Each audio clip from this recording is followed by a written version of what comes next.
తెలుసు, కథ అని తెలుసు, కథలన్నీ కంచికే చేరునని తెలుసు.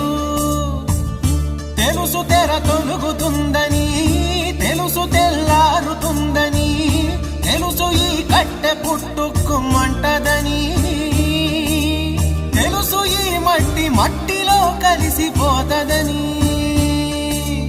ఇన్ని తెలిసి రకాటంలో పడిపోతావు ఎందుకని? మాయా